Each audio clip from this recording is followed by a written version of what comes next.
মণ্ডলী দেবৰাজ ইন্দ্ৰময় অধিপতি এই খৰগধামৰ বৃহৎ স্বজন কৰি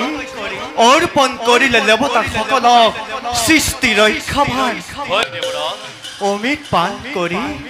অমৰত্ব লভিলো যদিও ৰাখিব পৰা নাই কিন্তু আমাৰ এই দেৱতাৰ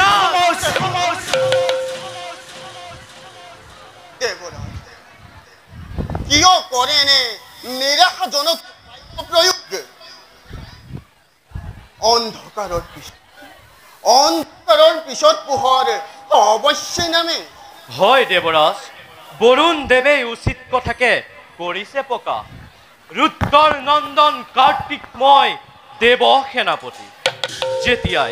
যেতিয়াই হ'ব প্ৰয়োজন প্ৰলয়ৰ প্ৰবল ধুমুহা বোৱাই যোগ্যতাৰ দিম পৰিচয়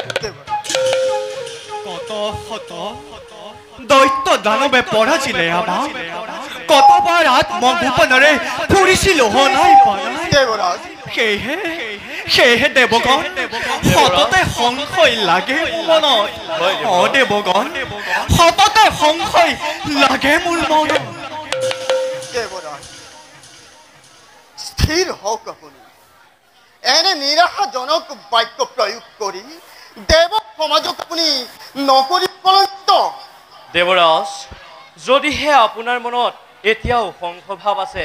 ব্যক্ত কৰিব বিচাৰো এটি পৰামৰ্শ কোৱা কাৰ্তিক আনন্দৰে মই তোমাক দিছো অনুমতি দেবৰাজ সমূহ দেৱতা মণ্ডলী আমি একত্ৰিত আয়োজন কৰো এক বিষ্ণু যজ্ঞ সম্পূৰ্ণ হলে অমংগলৰ চিহ্নমাত্ৰাও নাথাকিব এই অমৰাৱতীৰ পুৰত ধন্য কাৰ্তিক অতি শীঘ্ৰে তেন্তে আমি কৰিবি বিষ্ণু যজ্ঞ আৰম্ভ আৰু সকলো সাজু হৈ থাকিবা যাতে কোনো দৈত্য দানৱে আমাৰ কৰ্মত নিদিয়ে বাধা সদা প্ৰস্তুত আমি শত্ৰুৰ প্ৰত্যুত্তৰৰ বাবে হয় দেবৰাজ আহে যদি কোনোবা শত্ৰুৱে অমৰাৱতীৰ দিশে অৱশ্যেই তাক কৰিম বিনা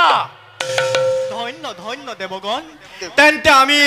ইমানতে সভা কাৰ্য কৰো সমাপন ভাল দেবৰাজ